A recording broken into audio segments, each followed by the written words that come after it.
This episode of the Party Loaded podcast is proudly sponsored by Audible.com.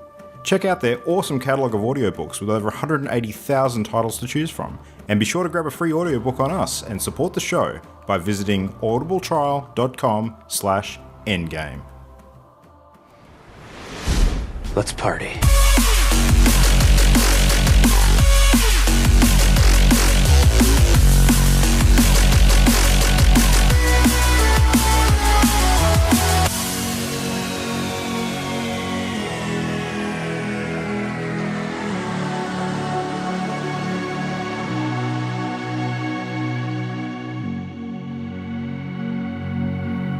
Hey, welcome back to the Party Loaded podcast thing.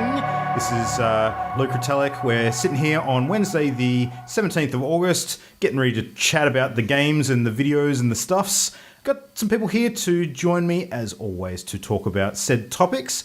Tonight we have the human blanket burrito herself. We have Imogen. How you doing? Hello, I'm alright. You alright? You've been cuddling up today, not feeling so grand, I hear. Everything okay? Not feeling the grape. Yeah, no, I'll be fine. You'll be fine. And I must remark that you're sounding fabulous tonight. Thanks. This is weird, Nothing guys. sus. Yeah. What's happening? I feel like there's a punchline coming No, that I'm not aware of. punchline. I just thought Brace for I'd it. genuinely say that you're sounding sensational tonight. So, Jamie, hey, how you doing? Jam, Hi. what's going on? Good. Yeah, you're also sounding great tonight. I bet if I was actually there with you, you'd be looking fabulous too. So, Why are you being nice? What's happening, guys? What's happening? Is he behind me? He's behind me, isn't he? Ollie, thanks for coming, man. Hello. Don't say that. No. I'm still sick, so I'm just going to be super grumpy and dour the entire time. So completely different from normal. No, Completely absolutely. different. No, you're not method acting at all. No. So No. I'm just reminded of something that I probably don't tell you this enough, but I'll say it tonight. Just so we're clear. One thing I really, really like about you, man, is you're probably the most aerodynamic friend that I have. So yeah, good work on that. Anyway, Way to be streamlined, dude. all right. See how much creepier it is when I'm actually trying to be nice, guys. I'm making a Oh, point. God. That's what I'm doing. It's not unpleasant, though. Okay. Is there I could get used is to there it. not a happy medium? Yeah. Can you not be a dick and then also Where not be someone says super just, creepy? hello, how are you guys hi, going? how are you? So hello, audience. Oh my goodness. Join us tonight I can for hear this them wild waving. ride through the galaxy as we explore many, many different facets of the games. Now, speaking of which, there's one on the top of the list which I'm really keen to hear about that Jam, you and Imogen played, I think, when we got together on the weekend to do some gaming. Yeah. Well, everyone else was being slow, so I switched on my Xbox and had a look at the multiplayer little cute arcade games I had and realised that I'd purchased Lovers in a Dangerous Spacetime a while ago, and Mimo and I had been planning to play it, so we chucked that on. It's so cute! It is super What the heck cute. is this game? So you basically have this round spaceship that you have to navigate through this 2D, I guess. It's like, oh my god, my words It's like have Echo the escaped me. Dolphin. Yeah, yeah. But so you're a there's giant pink spaceship walls. in search of rabbits to use their love to unlock gateways. The power of love. It's a big planet that's shaped like a heart, and then there's this big catastrophe and the heart breaks in half. So you, on the spaceship, are trying to mend the heart by finding little bunnies to like beam their love into things. And the It's mechanic, adorable. It looks mechanic Adventure Time as fuck. Yeah, and sort of FTL-ish because you've got to actually run around to different rooms on this little vessel to activate what you require, whether it's a weapon on the port side or the shield that you can swivel around or like a main gun. So it's really cute. You're sort of running all over this little thing going, oh, okay, now we go up and hope that we can steer correctly, maybe. One of you is definitely better than the other. Yeah. What's the kind of perspective? Is it like a top-down view, or is it a 2D? Just a 2D, yeah, just a 2D cartoony, very colourful, adorable little thing. Lots of little hoorays and like alert. Okay. Yeah, And yeah, you've that was you gotta really choose. cute. Yeah, if you have 4 people in a ship, and you've got 6 different things you need to man, you can only man one thing at a time. So you can like steer the ship or shoot something, or someone can be in charge of the shield. So you're running up and down all of these ladders, having to coordinate yourself to be sort of one full team. That sounds kind of pretty cool. neat. Yeah. I got to watch some of it. It was incredibly amusing. Yeah. So is it mostly sort of focused at multiplayer, do you think, or would it be okay on single player? Yeah, I definitely multiplayer. I don't know how well you'd do it by yourself. You'd sort of steer and no one would be on guns or shields. That would be awkward. So you'd just be running the gauntlet viciously as fast as you possibly could. You'd probably be dead. Yeah. And is it only 2-player multiplayer, or can you play up to more than that? I think it looks like 4 is the ideal. Okay. We played the tutorial, so because by the time we finished that, we had a couple of more people over, and we were prepared to move on to another game. Nice. Yep. It was awesome. I'm sad about the other game because I got there too late to play it with all of you, You're and I so feel like I really missed out. Yeah. It did. was so much fun. Oh my goodness. God. Everyone You're all needs to welcome. buy Overcooked immediately. Yeah. That game is so much So we fun. spoke about this a and little bit stressful. last week after Ollie sort of introduced it, and now everybody but me has played it. So go on, make me Oh, it was insanely so much jealous. fun playing it without you, Luke. Oh, thank you It very was much. the best. We Ollie's ended up also the having- worst. I am not the worst. I'm the bossiest. Everybody move in an anti-clockwise direction. Ollie immediately moves in a clockwise direction. Maybe he has a Blocking up the different plot. pathway. Thanks, dude. It was glorious because we had about 8 people at that point, and we were just sort of taking turns in levels, handing the controllers around. So we had 4 in each level, and it was just insanity. I loved it. And even though we had all of these extra people who could have been calling out instructions, everyone was just talking over each other. It was chaos. Swearing, Yeah. yelling, and it was the best. So you got to pick There was up a lot the of Gordon ingredients Ramsays. and chop them, and you cook them, and so you're picking up different things. So you start off really easy, and it's just you have to get like lettuce and tomato and make a salad. And so you get lettuce, you chop it up, you put it on the plate, you get tomato, you chop it up, you put it on the plate, you put it on the little conveyor belt, you get your money. And then the plate comes back and you have to wash it. And that's about it. And then it got to the stage where you guys were doing the burger ones where you needed to cook a burger, you needed tomato and lettuce and a bun, and some of the orders were just for like the tomato and the burger. I just got to the stage where I was like, I didn't ever look in the top left. I just, someone yelled, "We need mushrooms." And I just grab a mushroom and furiously chop it and throw it in a pot and hope for the best. It just got a bit manic. So can you actually critically fumble anything, like drop food on the floor or cut yourself or anything like that?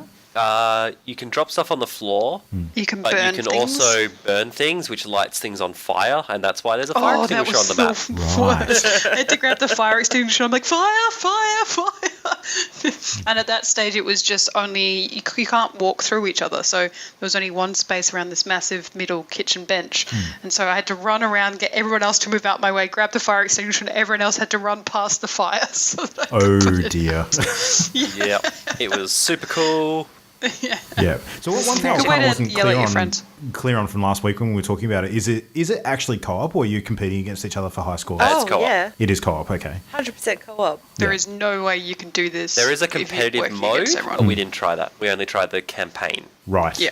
But all you And- do is just abuse one another. Why is there Yeah, meat look, on it's the floor? competitive enough. Where is Yeah. my lettuce? I could just imagine Ollie playing this game with all of us and just holding 2 pieces of bread to either side of our heads, just going, "What are you? What are you? An idiot sandwich!" It's typical Ramsay style. God. Oh man! Wow. Ah, funny. I still want to play that. I'll get a It's chance good. eventually. I'm We sure. need to play it again. You can play it next game thing we hold. Yeah, that'd be cool. I did enjoy playing Drawful with everybody though. That was good fun. That was good fun. Yeah, Hilarious. and It was a good night. a good way to integrate some of the the less sort of known gamers in our group to sort of break open a few of those barriers and have a good time. So yeah, it was good. I'm still amazed by how weird some of the things in that game are though, because I mean, what was one of the ones we had? Phat Wars or something? Was that one of the ones that we did? I had what the fuck grandma. Yeah, I had yeah. stinky butts. Stinky Butts. That must have been it. Yeah. I had Werewolf University. Yep. You had what? Yeah. Werewolf University. Werewolf University. Yeah. Oh my god. So Should have just drawn Jam, really. yeah. It would have been more appropriate if she had gotten that one, because she could have done a self-portrait, just a big arrow I'm not pointing the at it. werewolf. Okay, so on Saturday I was the werewolf one. You were. You were the werewolf once. I think that's the first time I played werewolf with you, and you have been the wolf. Yeah, I got This is lynched. the first time. I just get lynched every time. Yeah. Yeah. You got very angry that first time round. It was stupid. Yeah. Well, we've That's a all little been bit obviously funny. playing a stack of No Man's Sky this week, which we're going to talk about later this episode. Now, I cracked open a game last night, and I was only planning on playing it for about half an hour, but I ended up sinking a fair bit of time into it, like literally up until about at least 2 hours, up until about 1 a.m. And I showed this to you during the week, and it's one that I actually originally saw on the Penny Arcade First 15 series. Gabe and Tycho do this video series on PA, which is called First 15. And basically what it is it's almost like a quick look at various different games. So they just show the first 15 minutes of play and their thoughts on it and that kind of thing. Now, the games aren't always necessarily good, which makes it an interesting series. But this one was probably one of the ones that they've done that it's clear that they enjoyed it the most, because they got to the end of the 15 minutes and just went, fuck it, we're going to keep playing this. Don't stop the camera. This is so good. Now, it's called DubWars. Now, basically, it is a music game. I wouldn't say it's a rhythm game in the same way that some of the other rhythm games we played are. Like, comparing it to Crypt of the Necrodancer, for instance, where in Crypt, you're moving to the beat, and if you don't move to the beat, you kind of lose a lot of your power-ups and bonuses and that sort of thing. The difference with DubWars is that the music that's playing is literally the weapon. So you are shooting with little spaceships. It's it's basically like a top-down twin-stick shooter. You're moving around, these different maps, and it's a bullet hell sort of scenario with a lot of projectiles and energy blasts and that sort of stuff coming at you, little ships sort of screaming around at you. And as the music's playing, basically your firepower coming from your little vessel changes based on the beat of the song. So it's not that you're trying to move in time with the music necessarily, it's that the music is literally your weapon. So you're basically trying to time the massive bass drops of the song when the beat gets crazy to the points where you've got the most sort of enemies on screen, so you can take out a whole bunch of them in one hit.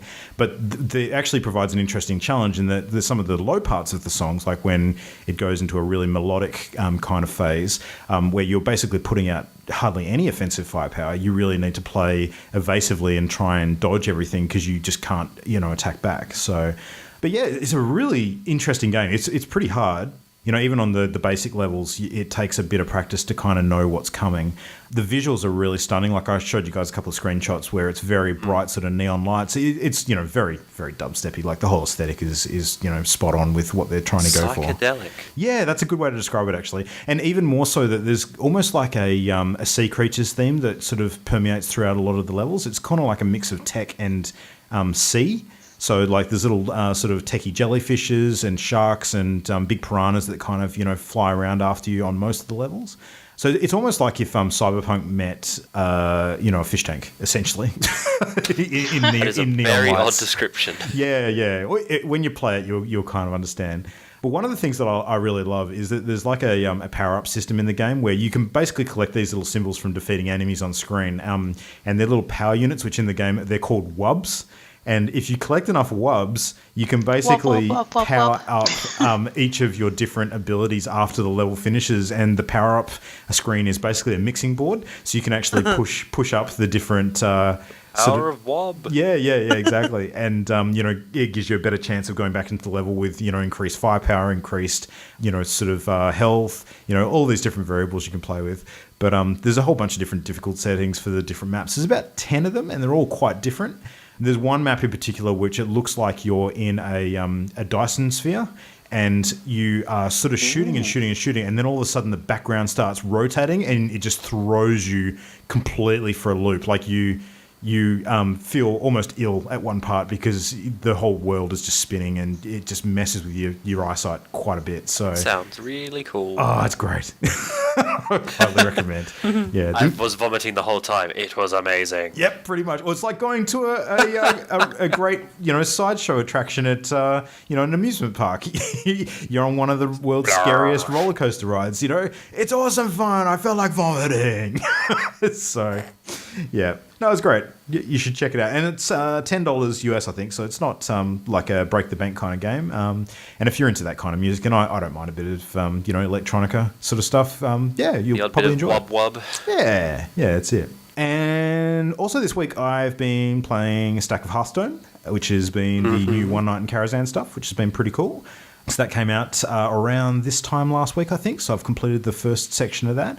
Now, I want to talk about one of the stages in particular, because I've sort of mentioned this to Ollie a couple of times. And Start the clock. Yeah. Like I'll keep it brief, but they've done something with this Hearthstone adventure, which I've never seen in the game before, and it is hands down the coolest thing they've done.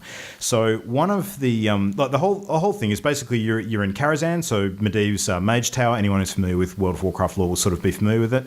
He's holding a huge party, and then something happens in the first level of the expansion where basically he disappears, and the rest of the tower sort of starts to go nuts because he's not around to keep things under control. So one of the levels is all of the dining hall stuff sort of animating, and it's basically like a messed up version of the Be Our Guest dance from Beauty and the Beast. So all of the silverware and plates and stuff are attacking you, and there's like a silverware golem that's the big enemy, which is pretty cool. One of the levels is you're basically fighting against the magic mirror, and he starts reflecting everything that you're throwing at him. So like he duplicates everything on screen and starts basically just shit talking you the whole time. It's pretty funny. But the third one in the new sort of wing that they've opened up is basically a chess game. Now, what they've done is they've actually given you a deck for this particular level, and so you can't use one of your own decks, which means it's very, very good for new players because you don't have to have an existing card set to really take part in this one.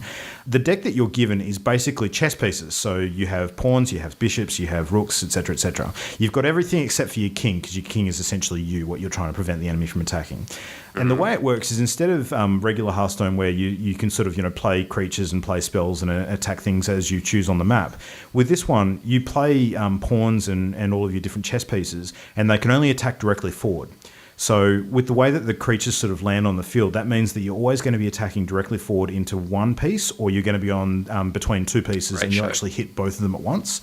So positioning is really critical. Like you actually want to have an uneven number of pieces compared to your opponent, so you get those double hits in. But there's a few variations too, like the rooks hit for more damage. The knights can actually hit things that aren't in front of them, so just like they would function in a regular chess game. The queen is just ridiculously powerful and smashes things for a whole bunch of health. But it's just amazing how they've managed to incorporate the look and feel of chess into a level of Hearthstone and make it a layer of strategy that's completely unlike the game normally is, and make you really think about what you're doing. So, yeah, I'm watching a video right now on it, and it does look actually quite cool what they've done here. Blew me away. Yeah, it was seriously good. And one of the things they do with all the levels in the adventures too is there's like an expert mode that you can play them all on, which is kind of like a advanced challenge sort of level of difficulty. The one for the chess stage basically reduces your deck to half the size and prevents you from drawing additional pieces. And the enemy has like a cheat function they can use, which basically destroys one of your pieces for free each turn. So you have to try and get as many things on the board as they're just basically destroying everything that you've got trying to play the game. It's so hard. But love it. Great feeling for this expansion so far, and I can't wait for the next wing to drop, which I think is tomorrow. So, yeah. And that is all of my One Night in Karazhan stuff. So there you go. Well done, Luke. It's cool. You restrained yourself. Mm. And then we all played No Man's Sky, but we'll talk about that later, I guess. Yep. Anything else that we played? Oh, I played a bit more Inside, actually. I got a bit more Inside in. Ooh. That game is surprisingly creepy. Mm-hmm. It really is. The water child thing. Oh, yeah. Mm-hmm. Yep. I'm like, what the fuck? Mm-hmm. What is this? Yep. And then it revealed why it's doing its thing. And I'm like, oh, that's kind of cool. Do you know what that reminded me of, actually? It reminded me of the girl in the Ring movies. Yep. Yep. You know what it reminded me of? You remember the little troll children toys with the really giant hair? Oh, yeah. It reminded me of that. The troll dolls, yeah. Yeah. Yeah. Yeah. So did anyone else play anything? Not really. Bit of Overwatch, getting stuck back into that. Oh, yeah, we got a bit more competitive in. That was fun. That was cute. We had Jamie's brother come on going, I haven't played it since competitive came in. I'm a bit rusty. What are the keys? 38 eliminations later, 1 death. Jerk. Such a douche. Yeah. He's a cool guy. Yeah. So we've only got a couple of days left of the first competitive season. So I think we're at a point now where we're all pretty much knowing what ranks we're going to finish on. So mine is terrible. Yeah, yours was not great, dude. No, I think it's mostly due to like a couple of nights I had where I went in and I just wasn't with it and dropped the whole stack in one Yep, sweep. you So just ate all the shit. yeah, It cannot be any worse than mine, so you're just fine. it's true. You're Just fine. okay. I got ranked at 40 and I never went anywhere above that ever again. Oh, well, you're Came actually out doing of the better than ranking me then. games at 40 and then fell all the way. No, now I'm level 34 Ah, okay. or maybe even 33. So Luke retracts his previous statement. I do. yeah, had a shocking qualifying matches as well. So I was like, wow, I got 40. How did I get 40? That's weird. And then obviously, maybe a glitch in the system because I do Glitch not in the feel like a matrix. 40. Yeah. Yeah, I'm just not going to play again and retry for the new season. Speaking of the new season, segue. Yeah, you're welcome. Thank you. There's the new updates for Overwatch Season 2 have been announced. So rather than having ranks like 0 through 100, they're now doing like it's 0 to 5,000, I think it was. Yeah. 5,000. Massive. Yep, and they're now introducing tiered play. So you'll have different tiers like bronze, silver, gold, platinum, I think, and diamond, I think, were the other ones. Yep. I think they said they're about a 500 sort of grouping. So Yeah, there was a decent chunk in there. And you'll play in that tier, and there won't be any like fractions of things. So you will only be like rank like 43 and a half. It's Yeah, just you are this rank. Yep. The end. I think it's really it's- interesting why they've done it. They noticed that there was a real attachment by people to their rank, and that was Yeah. impacting the people enjoying the game. So it wasn't just like a rudimentary, we're changing the system. It was, we want you to enjoy the game, so we're taking away your connection to that rank. So even if you start at level 40 and then you drop back down, like you'll have reached gold or you'll have reached platinum. So we take away the number from it and put you in a range, and that's what your rewards will be based off, which I think is and really they cool.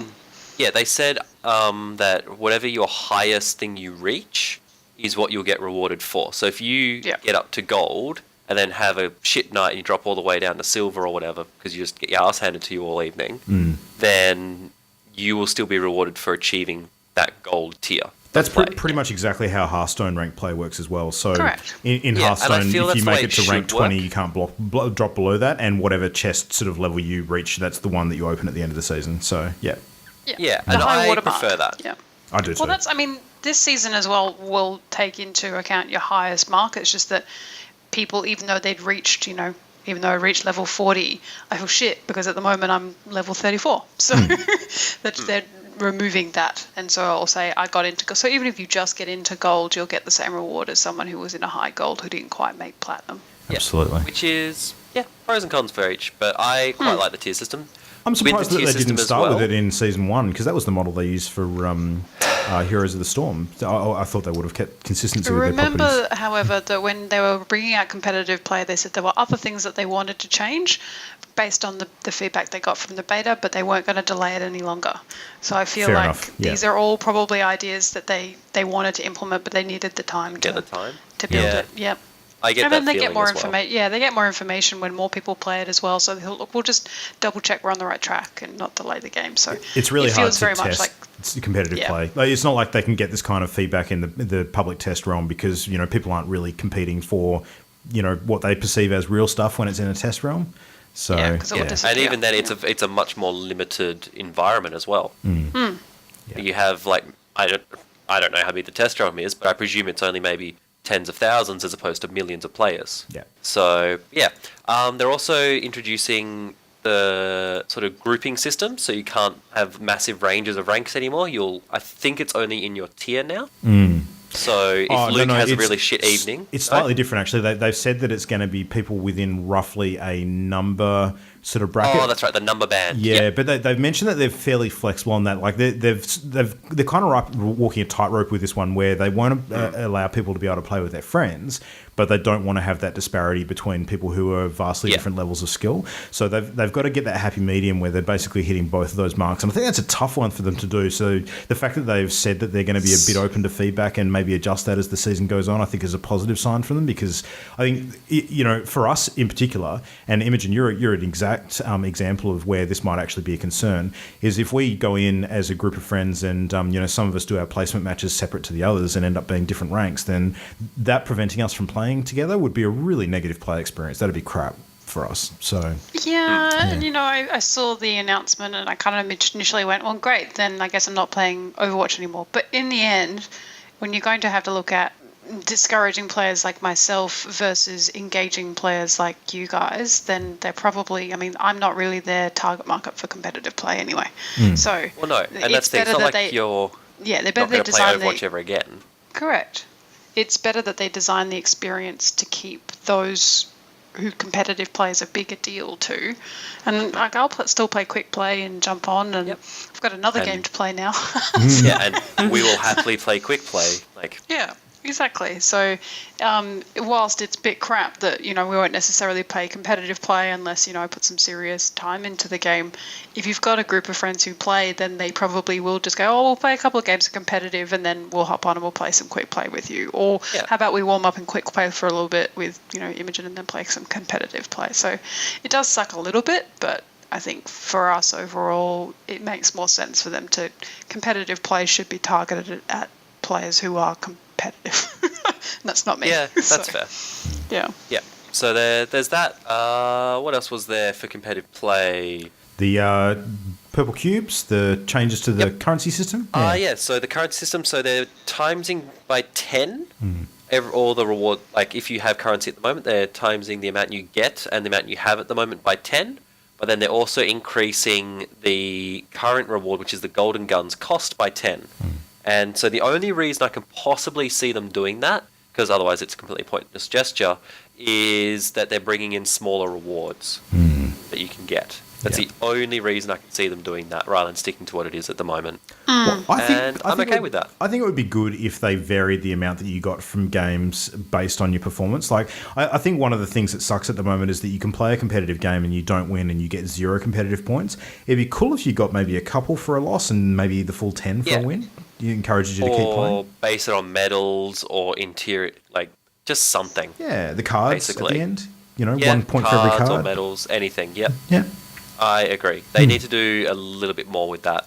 Yeah. So we'll see what happens. We will see what happens. All good changes, though. All good changes. Yes. Everything's looking quite positive, and they were tweaking the time, dropping sudden death now, all that sort of stuff. So good times ahead for competitive. They're also going to be releasing a new map, which is pretty cool, based on the German castle, which is the Reinhardt and Bastion themed map, as far as I can understand. I've probably mispronounced that horribly, but it is the site of one of the biggest battles in the Omnic Wars in the Overwatch background. So, judging by what we've seen, it's probably the birthplace of the Bastion that is in game. So, where he actually sort of reactivated and joined the fray again. It seems like he's come from there, and his skin, where he's got all the overgrowing grass and stuff all over him, fits in very well with the aesthetic of this map. Yeah, seeing the down Bastion units that basically look identical to his origin skin, basically goes, yep. Looks about right. I am in love with this map. There are some things about it that I think are absolutely awesome. Like, I don't know if you guys have noticed, because the video that sort of does the tour of the map isn't very good at explaining this, but it's a hybrid map similar to some of the others that we quite like King's Row, good example, where you basically have to capture the point and then push the payload. Those sorts of maps.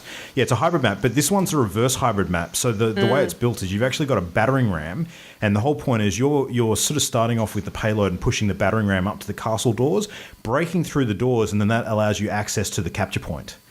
But then the capture point is vertically up. There's a vertical element to the second half, it looks like, and that excites me so much. It's going to be so different. Oh, it's Gameplay's awesome. going to be so interesting. Yeah, I'm looking forward to this map like nothing else. There are some really cool little Easter eggs in it as well. Like there's a hunting lodge in one of the areas which has got a whole bunch of sort of deer antlers on the wall, sort of in these trophies. And one of them, I don't know if you noticed, is actually Diablo's horns. So Yeah, I was I saw wondering what that. it was. Yeah. I was genuinely wondering what that was. yeah, so, super cool little Easter egg for Quite Blizzard fans. distinctive, yeah. Yeah. I like the little room with all the clocks. Yeah. Yes, All the that clocks was are actually creepy. stopped at an impossible time as well. So Are that they? could be a I clue. didn't notice. Yeah. Like if you look at the time that they're actually on, and there's a clock in the main castle sort of keep as well on the table there with the computers.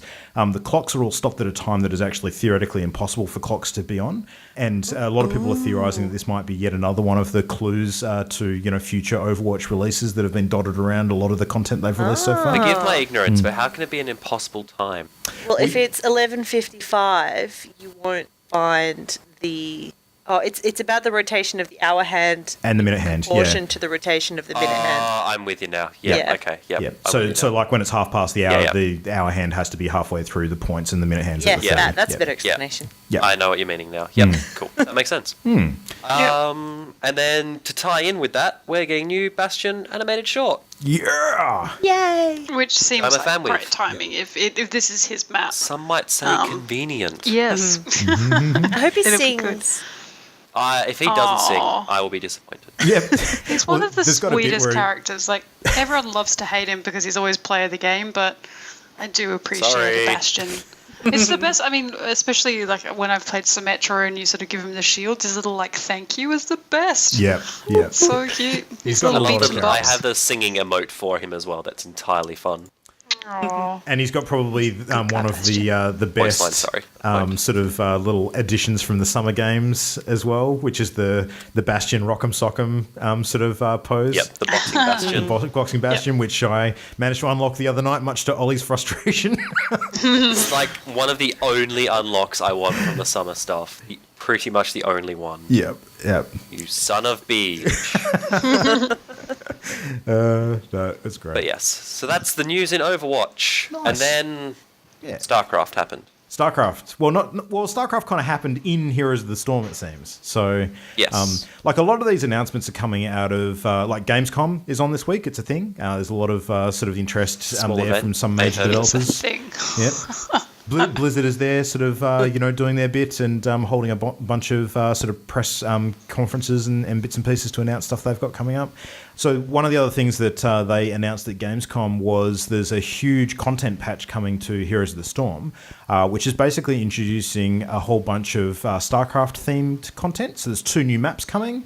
There's also a bunch of skins for some of the existing characters coming with like a StarCraft sort of tint to them, if you like. So there's a Queen of Blades sort of ghost skin, which makes her look more like the ghost snipers like Nova. So it gives her a very techie kind of look. There's a couple of upgrades from some of the other characters, and the second Overwatch character coming to Heroes of the Storm has now revealed to be Zarya. So the Russian. I don't know, what would you call her? She's not really a weightlifter. It's just Heavy the weapons Summer Games thing. Yeah, specialist? the Russian heavy Tank. weapons specialist. Tank, yeah. So with the giant graviton beam, I think that's what her weapon's called. Yep. So yeah, she's going to be a hero, and pretty good choice, I think. She'll have quite a bit of diversity in the sorts of things that she does in Overwatch that would carry over quite well to a hero brawler MOBA. Yep. So I hate you. yep, looking forward to seeing how that plays out. It's cool. Other weirdness from Gamescom. Did you guys see this story that broke today about Konami announcing a new Metal Gear game without? I mean, why Kojima? not, right? Yeah, because this is exactly Let's how keep you digging milk a the franchise. Oh my god! So so Konami have announced. All right. It's the first Metal Gear game that's being done without Hideo Kojima, which is, already, that would probably concern quite a few people because they're, Konami, a company that's made it pretty clear as of late that they're not really that interested in producing video games anymore, unless they're pachinko machine style games. Doing a new entry in the Metal Gear franchise, that seems like it's not a great thing. So Metal Gear Survive, which is coming out on PlayStation, Windows PC, and Xbox One, apparently is going to take place in an alternate timeline set after Metal Gear Solid 5 Ground Zeroes. Now, Ground Zeroes, for those of you who aren't aware, was actually the prequel to Metal Gear Solid 5. It was kind of the small release that set up the main story for the Metal Gear Solid 5 release. Now, the trailer basically hints that there's some familiar characters that are going to show up in the game, like Big Boss, that kind of thing, but none of it's been confirmed. But it's running on the Fox engine, which is the game engine that Metal Gear Solid 5 was built on. And the whole idea is it's a combat game that's going to pit 4 players against zombie-style enemies. So they're not technically zombies. They're people who've suffered like a bio attack of some sort that makes them act. So they're basically zombies. Yeah, basically zombies. Zombies with BS. They're tech zombies. They're tech virus zombies. Yeah, exactly. It's going to feature new weaponry. I don't know what they're doing with this. It doesn't sound like a Metal Gear game to me. It sounds like a shooter, team definitely game. Sounds set in the not Metal Gear universe, essentially. It's an alternate universe. Metal Gear does some weird stuff with its storyline, but there's no alternate universe crap. That is not Metal Gear.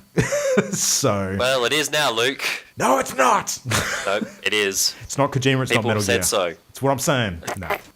So I don't know. I don't know what they're doing with that. That just seems like the weirdest thing ever. There's a trailer up online. You can check it out. It's an abomination. Moving on. Speaking of abominations, Fallout 4 Nuke World launches on August 30th as well. Mm-hmm. So there's a cool new trailer. Radiation abominations. See, that's the segue. What would happen if Disneyland went to hell? Yeah, so it looks really cool. So it's a huge. It's not. I don't know if it's a huge chunk of content, but it's a decent amount of content with new quests, factions, weapons, mobs, the whole works. Mm-hmm. So it looks pretty cool. I don't know exactly how big it is compared to the other expansions or like the main game itself. The park's split into a few big zones. Relatively extensive, yeah. Yeah, they've got like a safari zone. There's a Gulch sort of zone, Kitty Kingdom, Galactic Zone, Nuke Town, the World of Refreshment, apparently. There's a few interesting bits in there. Yeah. So yeah. There's a few bits and bobs, which looks really cool. It's very. I have to say, all of the stuff coming up about Nuka World and all that kind of stuff, I think maybe as well playing No Man's Sky, which I feel is kind of like a big exploration game, sort of solitary game. Maybe sort of think, I should go back and play Fallout 4. That game was fun. Why did I stop playing You are that? not alone. Yep. Yeah, I think I'm going to... And I loved walking around with my Pip-Boy up, like playing music. Like all of those songs were awesome. So and listening to the poor radio announcer. So maybe I'll go back and try out Nuka World, I think. So out of all of us, Ollie, you're the only one that's actually finished the core Fallout 4 game, aren't you? Mm-hmm. Yeah. So have you played any of the DLC? I have not. Okay. Shame. Yeah. I think because I was waiting for a decent chunk to come out, then a decent chunk came out, and I was busy with other games, so I just kind of it's a timing went thing. by. It'll be, for me, it's very similar to The Witcher, where like some DLC will come out, I'll be like, I did like that game. There is more stuff for it. Install. Start playing again. Yeah. Like, it's not one that I have to go immediately back. It's more one that I feel like a bit of post-apocalyptic right now. What can I pick from? Yeah. Yes. New Fallout. There we go. Yeah.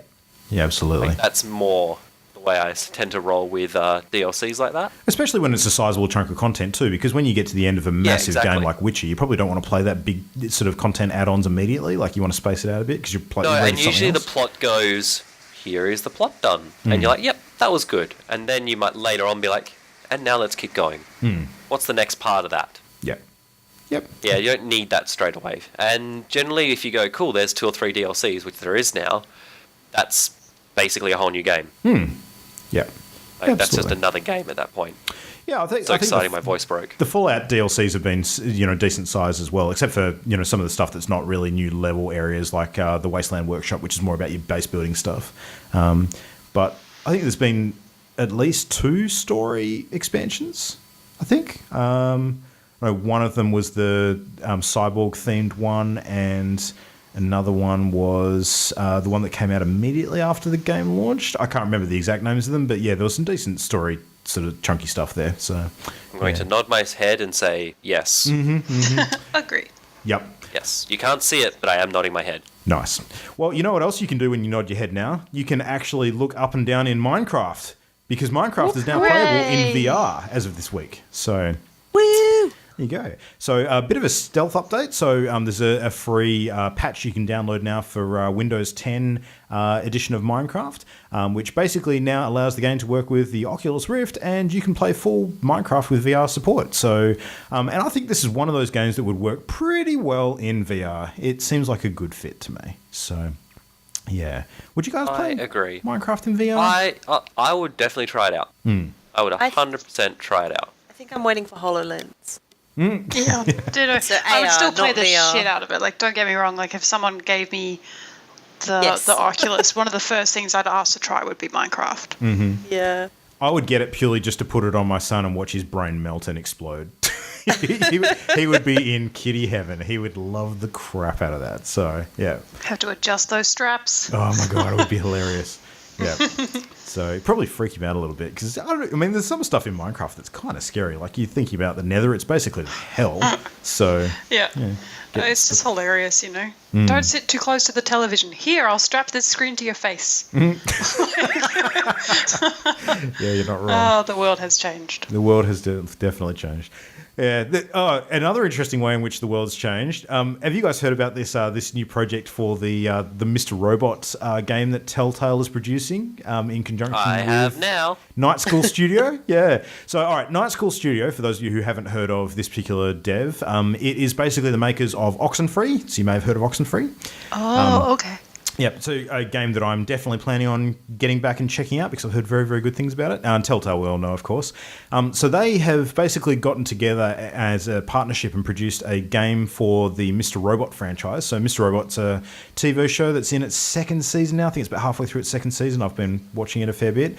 And a very, very popular TV show based on it's kind of like an alternate near world society where the big theme throughout the show is hackers, trying to bring about the world's downfall through ruining some of the biggest financial organizations and, doing what hackers do, New World Order, anarchy, that kind of stuff. It's very V for Vendetta in a lot of ways, actually, the vibe of the show. It's quite cool. But the main plot line of the show is so confusing if you have not been watching it from the beginning that I'm struggling to think how they're going to do a game for this because you literally wouldn't understand what's going on unless you're a little bit familiar with the TV show. But what they've done is, unlike typical Telltale games where it's kind of like an episodic on rails style basic hidden object game, with a bit of narrative and limited flash interactivity. This one's a pure phone app game, and it seems like it works mostly by simulating text, so SMSing between yourself and the game itself. Following on with that whole hacker vibe, it seems like you're actually going to be communicating with some of the characters in the TV show via phone SMS and other in-app features that'll give you the whole feeling of actually playing the role of a real-life hacker, sort of communicating with these groups. So there's a video online which sort of explains a bit more about it and the concept behind it. And I watched the video and thought to myself, wow, I did not expect this. This is totally different. Matches the vibe of Mr. Robot perfectly. Like, it's really going to capture that kind of techie element without making it a standard Telltale game. So I'm really intrigued. And apparently it's actually out already. Like, they just released it this week. So you can download it for your smartphone now. So there you go. They came out with that pretty quickly. I think it was only sort of leaked on their Twitter accounts about a week ago, so it all sort of happened real fast. So, yeah, well done for the stealth release. I think it was quite cool. Yeah. Go team. Go team. Last thing on the list is just a quick update on Final Fantasy 15. Sadly, looks like it has been confirmed that Final Fantasy 15 has been delayed 2 months and will now be coming out in November. So, in other news, people don't care. If only we had a bunch of other games to play in the meantime. I'm really looking forward to Final Fantasy, but I'm certainly not in a hurry, given everything else that's likely going to be on our plates in the next few months. So, yeah. I just don't care enough. No. I know you're not a Final Fantasy fan. Yeah. I have nothing against it. Well, I think you're either into the franchise or you're not. A lot of the Final Fantasy games are quite similar in a lot of ways. So, if it's not your thing, then most of them probably aren't your thing. So, there you go. Exactly. Yes. But speaking of potentially massive time sinks games, we've been playing one of those this week. So, hooray! A long-awaited No Man's Sky review. Let's get stuck into it. So, Imogen, I think it's only appropriate that you sort of introduce this one and tell us a little bit about... She is the conductor of the hype train. Yeah, that's it. Whoop, whoop. All right. All aboard. Yes, so No Man's Sky, if you've been hiding under a rock, was released mid last week for Australian PS4 players, and then I think it was very early in the morning Saturday for Australian on PC. The delay itself was a bit of a big to-do, but basically No Man's Sky is space and planet exploration with resource collection with a very, let's call it, loose overarching sort of plot that you can explore or you can choose not to and do your own thing.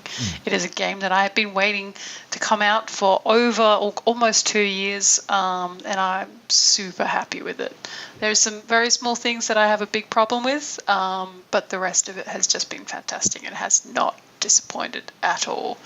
It's garnered a lot of publicity because it's running like junk on PC, which is not ideal. And a lot of what I've been reading is that the reason it was running a little bit like junk on PC is because of complications of developing a game for PS4 and then porting it to PC, which is causing all sorts of frame rate issues and everything else. And I will admit that I played it last Thursday on PS4 and it ran like a dream and I was in love and I was super excited, and when I got up on Saturday morning and loaded up the game and it played like rubbish, I was very, very disappointed.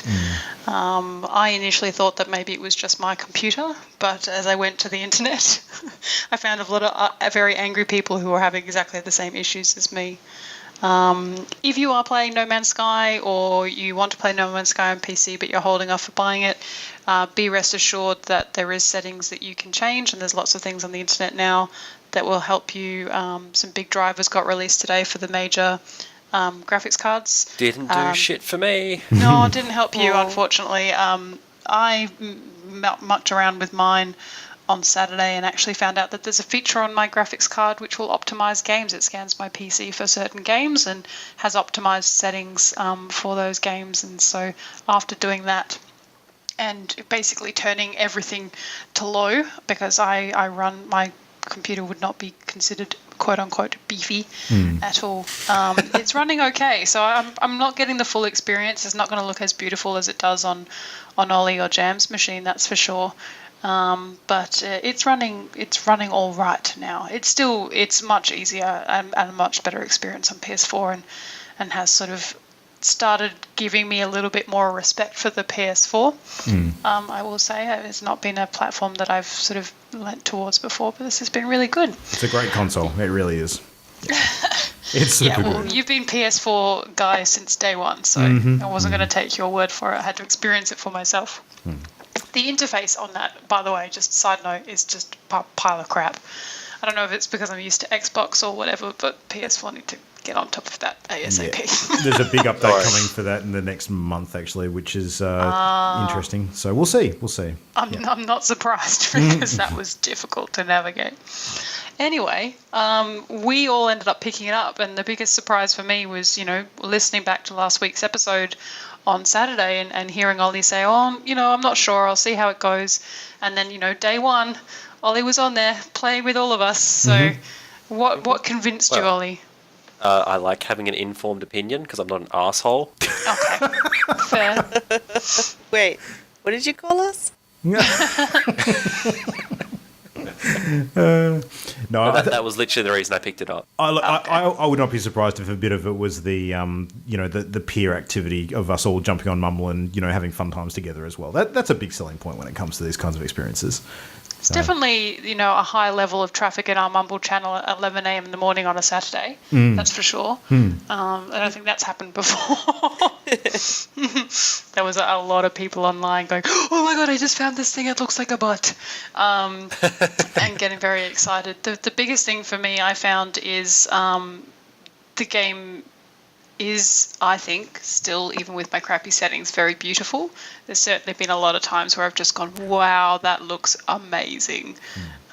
Standing on a planet, and seeing the sort of the sun bouncing off a distant moon is really cool. I've jetted around the universe to a couple of different systems now and seen some real differences.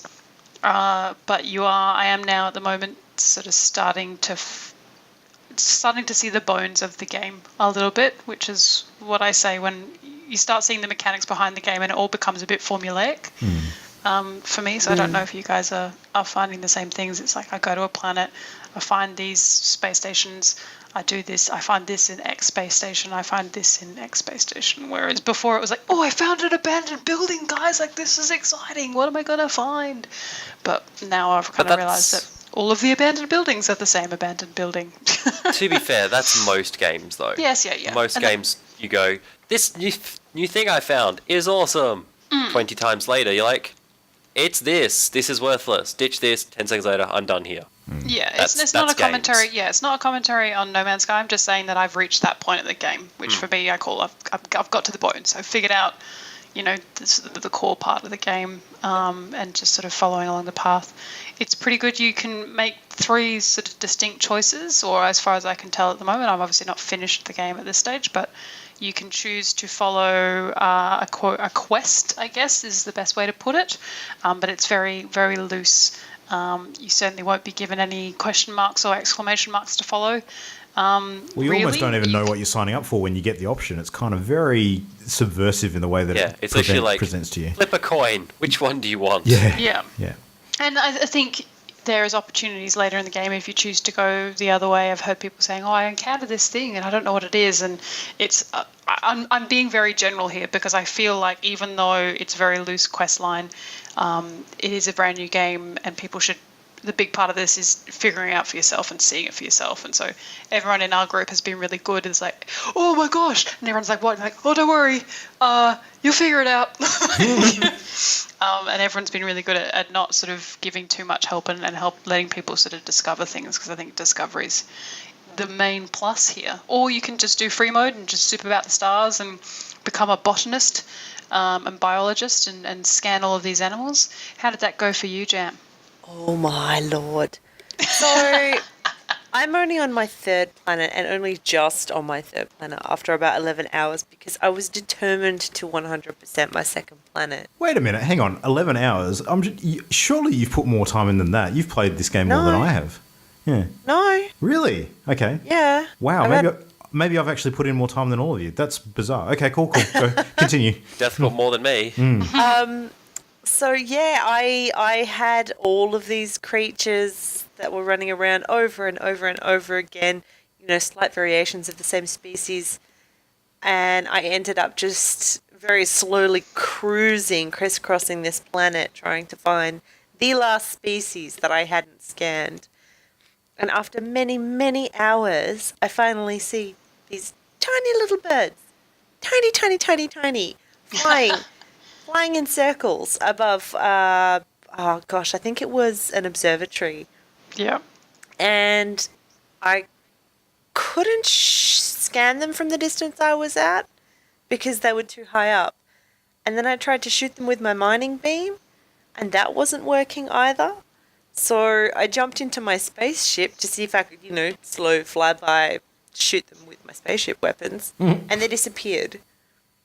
Oh, and so then I went to land again, and it was getting dark, and they were gone. And then when the sun came up again, it was raining, and it took forever to find these goddamn little birds again.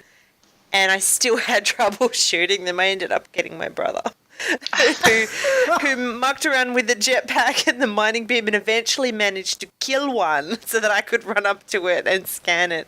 It was a bit frustrating. I don't know why I was being so persistent about it, but I think I was pretty lucky in that I happened to be on. I was like, oh look, there's these weird things in the sky. Like I can't scan them; they're too far away. And someone goes, yeah, you've got to shoot them down. That's the only way you can scan them. I was like, oh, but I don't wanna. Like every good botanist out there, you can destroy the Kill wildlife. the thing, scattered for parts. Yeah, but I'm enjoying it so far. I'm still pretty early days in the game. I like exploring. I mean, exploring's fun for me. I'm enjoying scanning the animals.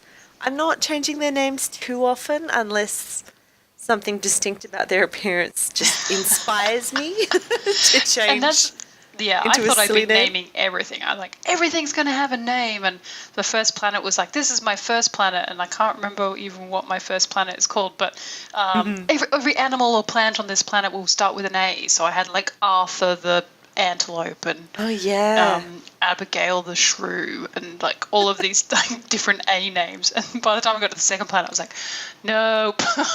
You know what the most annoying thing is, though, is that when you think of a great name for something later that you've already named, you can't go back and change it. It sucks. No, you can only do it the once. And also, if you upload them without changing their name, that's it. Their name's that. Yep. So it's stuck. And so for the biggest thing that I thought was going to be, I'm going to zoom around the universe and name everything, and that's the activity. That's what I'm going to do. It's the very opposite of what I've been doing. It's just, I heard it described really well. It's much more inventory management than it is anything else. You have very limited space. You've got to collect a lot of elements to keep yourself alive.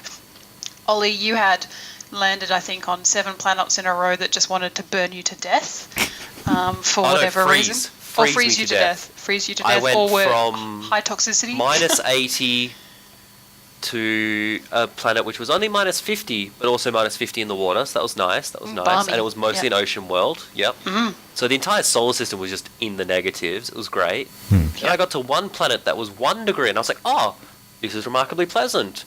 Except it's incredibly radioactive. I remember when we were online, you're like, oh, that's a nice temperature. You're like, holy crap, like 42 rads? What the hell? No, it was much more than 42. I think it was like 72 or something ridiculous. And then didn't you go to a hot planet after that or something?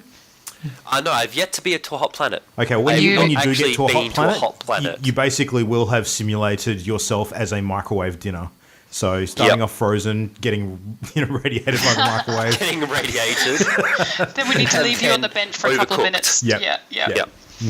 It's and so when you're on these planets and you're encountering different things, you're in a little exosuit, and so parts of that are your life support system and your shields. And so if you're on a planet that doesn't do you a lot of damage, then you never have to worry about your shields or your life support system overly much. If you're on a planet that's negative 80 degrees, it's going to take a bit of a battering. So you're going to need to keep resources up or keep close to shelter so that it can reboot itself. And so the harsher the planet conditions, the more resources you're going to require. You can ship things to your ship, but your ship also only has a certain amount of slots. And you've got your multi-tool as well, which only has a certain amount of slots. So multi-tool, mostly you want those slots for your technology. The ship, you want it for big trade commodities. It can hold bigger stacks of things. So you want to put things on your ship, as far as I can tell, that you want to go take to a space station or sell to someone. Yeah. And your exosuit is, you need to keep, I think it's zinc and plutonium that I found that I need on me at all times, just in case. And for your shielding and for your weapons and stuff. Yeah. Plutonium covers most of your bases, I find. The best part of I think when I played for the first time on the PS4, watching somebody else play, mining away, and then there's this little robot that just kind of zooms over and it sort of scans the rock that used to be there, or the floor where the rock used to be, and then it scanned him, and then it looked back at the rock, and then it started shooting him. Kind of making the decision. I was like, I don't think you're supposed to mine things, and oh no, maybe you're not allowed to mine things, and then I had to figure out how to shoot down these things, and learned very quickly that if you don't shoot them down within a certain period of time, they call larger things to come and shoot you, and then it escalates from there. I don't know what happens when you die because I have yet to die, touch wood. Me too. Oh, I died so fast. I had 3 of those little robots and a big robot dog swarm me. Oh, gosh. The very first time I spawned in. You learnt a lesson very quickly. It was horrible. So what happens when you die? Do you just go back to... You drop like a little gravestone, so you pop back up at your ship, and you just walk over and pick up gear. Oh, Yeah. that's not that bad. And from what I Well, understand, it's the stuff that kills safe you, fine or something. the stuff that kills you is despawned by then as well. So it's a pretty safe corpse run, isn't it? It What was happened? for me. Yeah, what happens if you die in space? I don't know. I think you can just fly back over to the Interesting. same location and get your stuff. Let us never find out. Yes, I never like want if you to get find attacked out. by space pirates, they'll kill you, and I'm not speaking from experience because this hasn't happened yet. This is what I've been reading. They'll kill you. You'll drop all your cargo and your stuff. But the pirates, given that that's probably what you'd think theme-wise they would be after, apparently They take don't your steal your stuff. stuff. They just fly off, and then you can go back and get it when you respawn. So They're not very good pirates. worst pirates ever. You're doing pirating wrong. They're like, oh no, he died. We'll leave him his stuff. Yep. That'll be a nice thing to do. No, do you know what it's I like? have- It's like when two young toddlers are fighting over a toy. It's like, I want it, I want it, I want it. Ah, okay, you can And have then it. I Mum don't want Pirate it comes anymore. along and goes, that's it. Yeah. Bed for both of you. Yeah. Off you go. I'm going to cut it in half, and then you can have one half, and you can have the other half. Yep. I've managed to successfully. I was playing online with Sam. Jam's brother was on Mumble and sort of left a planet, and it was like hostile scan in process. I was like, what does that mean? Sam's like, dive, those pirates run.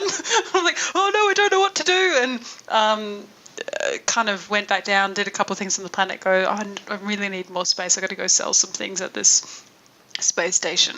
And so I went up again and got scanned again, and Sam's like, I think that's just it. I think they're just going to try and attack you. You got to either try and outrun them or shoot them down. And I am now, I think I've killed like 10 pirates, 10 different instances of pirates. Nice. And so now every time they pop Nice. up, I just angle myself directly at them. I'm like, come at me.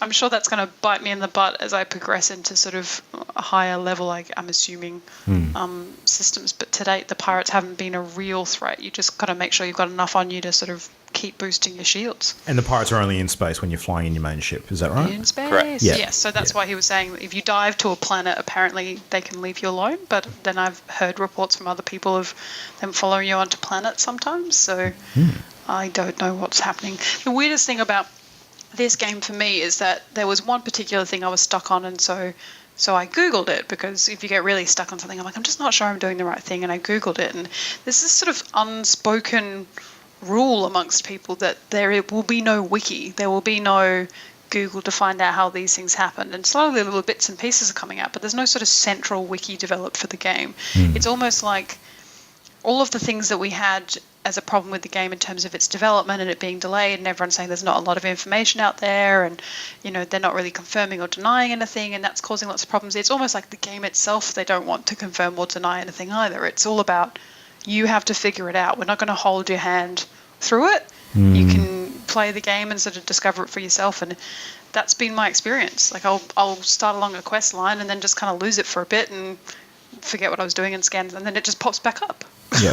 There's definitely been some sites that have done articles on how to optimize your play in different areas, but I would agree with you in terms of the in inverted commas plot. There's not really a lot online about that at all. So. No, and that's kind of nice, and maybe it's still an early days thing, or I don't know, but yeah, I couldn't find the answer to what I was looking for online, so I had to turn to our group of friends, and again, it was you'll just have to keep doing something, and then eventually something will pop up, or keep exploring, or keep looking. I think I was looking for I want to say schematic, but that's not the right word for it in game, like a technology, the way to build a warp drive or something along those lines. And I was like, it's not telling me where I find it though. Like, where do I go and find this plan? And it really is. You just have to keep scanning and searching for areas and visiting new question marks, and someone will at one point give you one. Yeah. Which is not a traditional sort of experience. Especially, I mean, you compare it to another sort of game where you sort of left to your own devices and can choose your own path in like a typical Fallout 4-esque fashion. You can do your own thing, but there's definitely, like, this is where you find this thing, and this area is where you find this thing, and then you've got to return it to this spot. Yeah. Very sort of distinct sort of quests, turn in, those types of things, where this is much more open-ended. But definitely the picking up of grenades has revolutionized my experience in No Man's Sky. Grenades are the best. Wait till Yeah. you get homing grenades, Imogen. They are sensational. What do they home in on? Do you need to like lock it on a thing and Fatties. then it homes? bad guys. Yeah. So when you see sentinels buzzing around your head, you can literally lob a grenade at them and it'll zip up to them. So. Oh. Yeah. Do you attack sentinels that are just buzzing past you, like Hell not yeah. doing anything? Great source Why? of titanium. Oh. Yeah, no, titanium and technology. You get shitloads from it. Yep. Oh, see, I Great. only engage the sentinels if I'm like breaking down doors to facilities and stuff, and so they're like, don't do that. Or there was, I really wanted some crystalite, and You melted the wrong rock. Well, I did melt the wrong rock, and it of looked at the rock, and it looked at me, and then it looked at rock, and I shot it. well, the nature of the sentinels. I know what's going to happen. Without spoiling too much, you find out more about them later, and it makes you more prone to want to shoot them. So, yeah. I concur with that. Mm-hmm. My Cool. favourite part's the language. Oh, yes. It's I can't believe I forgot about astonishing. the language. It's I so spent good. so long just flying around, creating bypass chips to go find the next monolith to learn some more words. In the game, there are 3 primary species That we know I'm aware of. Yeah. Gek The Vikings. Viking, yeah. and Vikine, something like that. Yeah. And I've you only start seen the off not- Viking so far. I've seen a couple. Ditto. I think it's You start insane off that you've not only knowing seen the any Viking. language, and then you just you get rewarded for finding things or doing certain things with a new word in their language, and that helps you or confuses you when you Decipher, come yeah. across certain monoliths or aliens that you meet, and they talk to you, and you only know a very small portion of what they're saying. Interloper. In English. So then you have to guess what they want or what the favourable outcome would be. And if you guess wrong, bad luck, you lose some standing with the race. If you guess right, your standing increases and you get a little reward from it. And it's just a lot worse fascinating. stuff can happen than just a bad standing with the race. You can really Well, get I'm some severe sure, penalties. but at my progress level, it's Yeah. not too bad so far. Well, let But me it's give you one such a example. fascinating. I was going to Yeah. say, let me give you one example. I found a monolith that I interacted with, and it asked me a question in Viking, and I didn't understand what it was asking. It gave me 2 options. One was to basically back off and wait, and the other one was reach your arm in and grasp for something. And I, of course, being me, reached my arm in. The entire monolith basically melted onto my body and took off the majority of my health, and I was within a fraction of dying. So lucky I did it on Wow. full health, or otherwise I would have been melted into oblivion. So yeah. Yeah, I shot myself once. Which sounds ridiculous because you can't see yourself, but it was a consequence of a bad choice. Right. Yeah, it's like a monologue decision system. So you don't actually see these things happening. It just describes to you what happens. I had what was it just today? There was like a claw that sort of reaches out, and I can choose to like shoot it or give it something. Yeah, and I made the wrong choice. It was a bad choice. Basically, Aw. it was like a bad guy that had been frozen in the monolith, and I hadn't made that association because I know pretty much all of the words in Gek at this stage, but no Viking, and I ended up being in a Viking system for this particular monolith. So all I got was interloper. Nice. I was like, I don't know. This seems like a good choice. The other one was just leave, and I was like, that's a boring choice. You do get a bit of an educated guess with the alien races as you interact more with them, though, because the Viking, for example, you get the feel that they're very much a warrior race, like a feudal kind of race, and they respect strength and combat prowess and that kind of thing. So when they ask you to interact with them, and you've got a couple of different options, usually choosing the violent one or the one that sort of shows a show of strength or sort of assertiveness or dominance, they're usually the ones that pay off for you, and you kind of get that without needing to know all the words. So, Well, I hope that goes poorly for you one day. That would be hilarious. Oh, it hasn't Yeah. failed me with the Viking yet. Every single time it's been pretty much on the money. Yeah, every so, race does follow a pattern Yeah. with their responses. That's fine. My favourite is the Gek by far. They are the cutest little frog birds I've I ever haven't seen. met them yet. No, me neither. Oh, they're just the best. Like every now and again, if you like make them happy, they'll fart on you just for funsies. They tell jokes that just aren't funny. Every time you do something right, they sort of throw their heads back, and this weird chortle laugh comes out of them. Are you describing an alien race, or are you describing me? I'm not quite sure. It could be you. Yeah. They value trading, and they're not that bright. So Okay, definitely not me then. Okay, cool. okay. It's a really solid little game. It'll be interesting to see how long I play it for, though. It's one of those, I think I'm going to get to the end of the storyline, and then the only thing that's ever going to keep me in the game is, achievements, basically. So there is journey milestones that you get throughout the game. So, how far you walk, how many words you know, how many aliens you meet, how many times you warp is a thing. What are the other milestones? Oh, shooting things. So killing pirates or sentinels and those types of things, you get milestones as well. So that ties into the sort of longer storyline. So I don't know if when I get to the end, I'll sort of go back and visit some planets. I now have 4 planets where I have found 8 out of the 9 species on that planet. So I'm going to probably be living Jam's nightmare if I ever have to go back to try and find those. Well, see, I found lots of the flying ones on most of them I found, so maybe there's another flying one. I know on my first planet. Yeah, or there's some something like that. Underwater ones on ocean planets as well. Oh man, one of mine's an ocean planet, so it's definitely under the ocean. Damn it. Yes, I will agree with this. I had a lot on my one -50-degree water world. I did just get an upgrade which allows me to submerge underwater though, without dying. So the helmet, was it a helmet? Might have been. It was something to do with your suit. That's all I can remember. Yeah. Yeah, that would have been useful. So the biggest question is, everybody, is how big's your exosuit?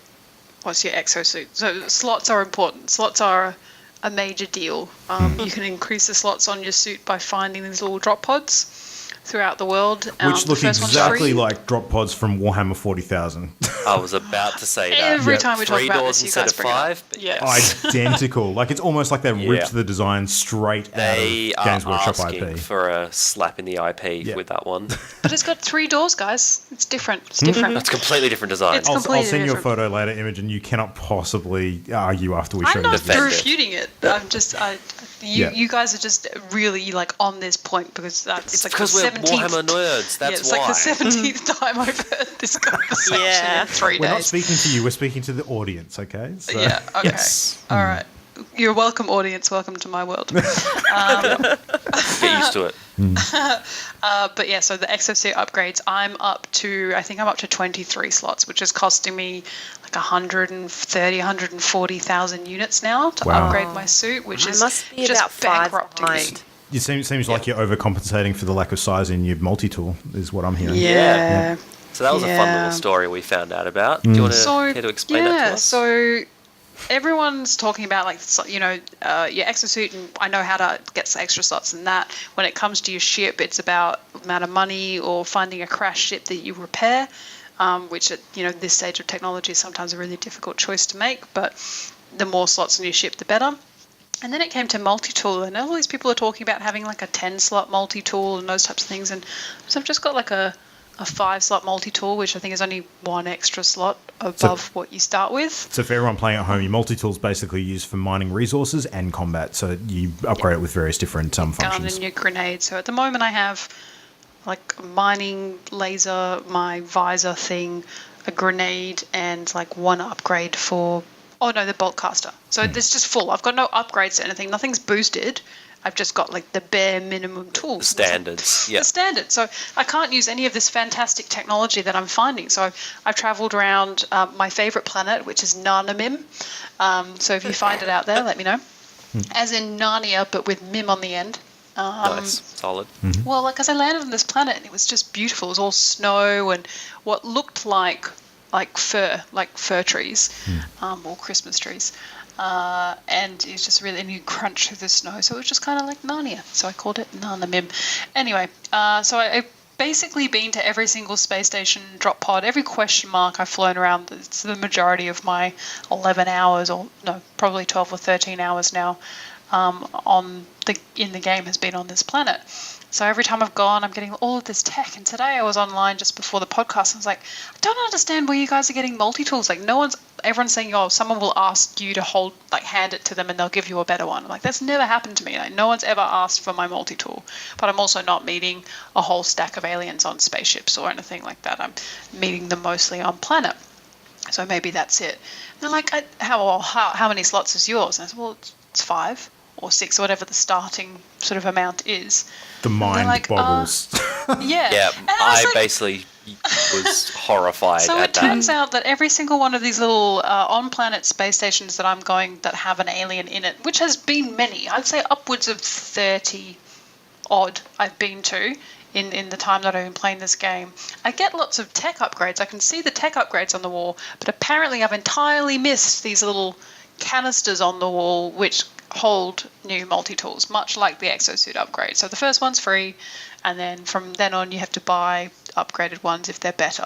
Now, to be but fair, I missed this. In 13 hours, I've missed every single opportunity to upgrade my multi-tool. I think you probably only find that in roughly 1 in 10. So it's not, impossible for you to have missed any. Well, you've had more, have you, than that? Okay. I have an 18-slot multi-tool because of that. Yeah. Oh, no, don't get me wrong. I found a bunch of them too because I've visited a lot of outposts, but I'm only finding the ones on the wall that you can purchase roughly 1 in every 10 outposts. Like, usually they don't have them, but some of them they do. So, yeah, I don't know. Well, I got told that usually they have them. So maybe there's none in my version of the game. I explore everything. Like, I've scanned every plant, I've taken carbon for everything, I've spun chairs, I spin the chair. In every single thing I go into, you can interact with the chairs in there and spin them around. I do that. I get health and shields even if I don't need them.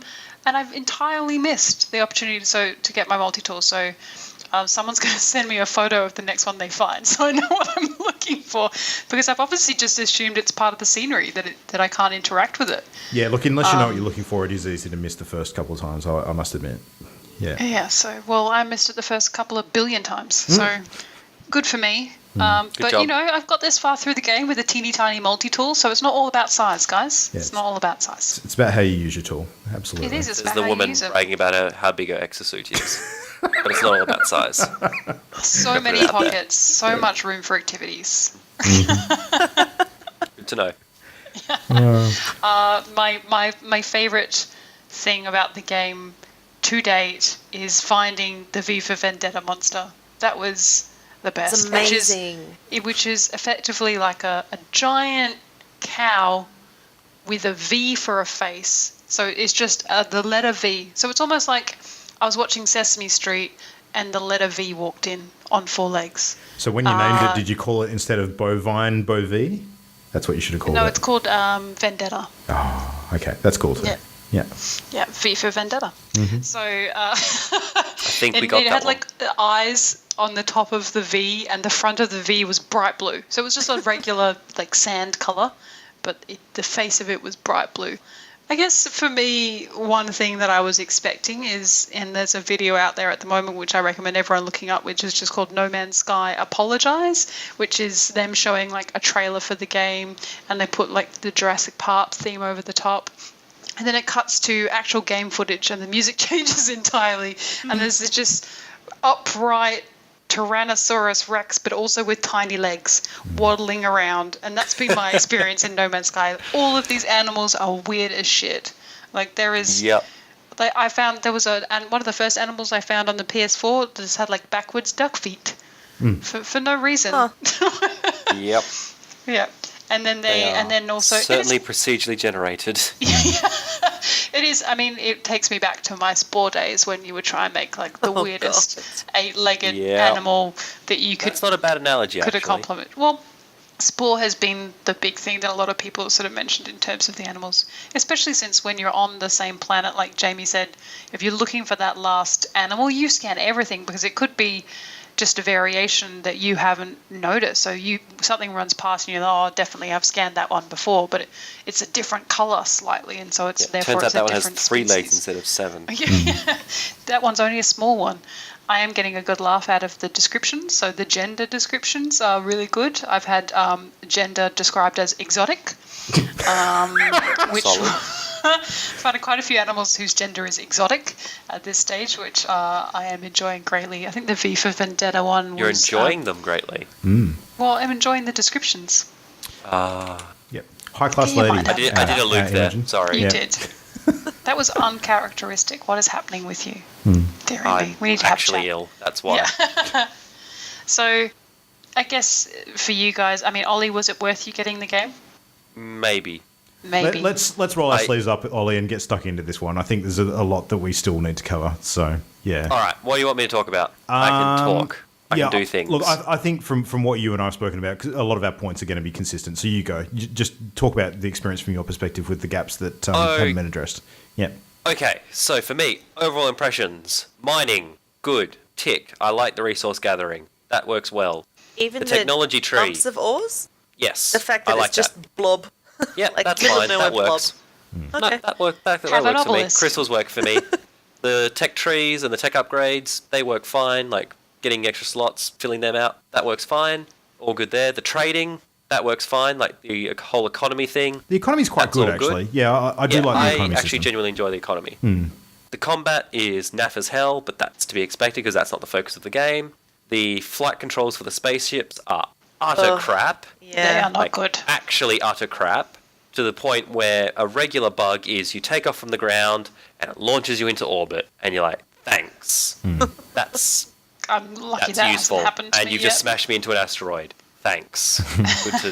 That was good. Thank you. There is major graphic optimization and frame rate issues here. Like I'm getting some serious hitching and pixelation, like frame drops. Yeah. As I go around, and I don't have a meek PC. Mine is fairly chunky. The system requirements for this game are not massive, though. Like they're actually listed as quite low, and I don't think that that's the problem either. Because I was listening to the Giant Bombcast earlier today, and they were saying that some of their colleagues over at GameSpot are running this on PCs with dual 1080.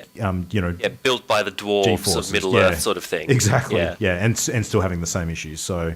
It's very poorly optimized, and to the point where I ran a thing that checks my frames per second, and it was jumping anywhere between 10 and 110. Yep. Not to mention that when you first start playing the game, the default setting is 30 FPS. You actually have to know to go in and change that. Yeah. And every graphics setting, like any major graphics settings, you restart the whole game. Yeah. That's cool. And that being said, the load time is very fast. The fact there's no loading screens, everything loads quite naturally and quite quickly. I'll give them that. That's done well. The procedure generation, though, is a bit weak. Like, I have only been to 2 solar systems, and the planets are, like, they have their own flavor, but they're not significantly different. Yeah. Like, everything's just a slight... And Jamie's brother Sam has basically said as much, and he's played a lot more. And it's just like, this is a slight palette swap. Yeah. Yeah, there's... other people are covering it, and I know there was an incredible post on Reddit today about the sheer number of things that were promised that haven't eventuated in the game. The whole promise of space exploration and real-time physics determining, the daytime-nighttime cycle because things are actually orbiting and that's affecting the color of the atmosphere with the interaction of light. Well, no, that's not how it's eventuated. You instance into a solar system. The only planets in that solar system are clustered together in a group. You can't approach the sun. Yep. Asteroids just appear in front of you frequently. And they're all pretty much the same asteroids as well. Yep. Yeah. They do have skyboxes, or what looks like skyboxes. There are no large animals. There are a very small variety of buildings, and they're scattered everywhere. You don't have the large variety of ruins and different things. There's an extraordinary list. I was on a website today and I saw something that actually speaks to this perfectly. So there was a banner ad up on this particular site, and under the banner ad, because it was an ad for No Man's Sky, it actually said, create your own world. And I was just like, that's not really what you get. It's kind of like, it was almost typical of a lot of the media that we've seen around this game over the last couple of years. They have literally promised the universe, but when it comes to what they've actually delivered, pardon the pun, sky's the limit. So there's a definite I want ceiling. to agree with you, but that was so awful. It was awful. It was. To be honest, what this actually reminds me of? If you got rid of the hype, so if you just had this game as it is now, minus all the hype that's the other thing I should mention. This was a game that was essentially made by an indie company, promoted by a AAA company. Yeah. So there's only 24 staff working in Hello Games. Like this is, for all intents and purposes, this is an indie game, but because it's been advertised and promoted the shit out of by a large company, people's expectations have been skewed. My argument to this, shall though, we is that say. the devs can't have it both ways. They can't get the benefit of massive sales built off the back of the hype engine that they have definitely had a hand in creating by the way that they've approached the lack of information they've given and the sort of sketchy nature of how much they've revealed. I mean, that they go into that fully aware of how they're portraying their product. But how much of that is dictated by Correct. Sony? And also the amount of interface that indie company would have had on marketing at that scale, at Sony's scale.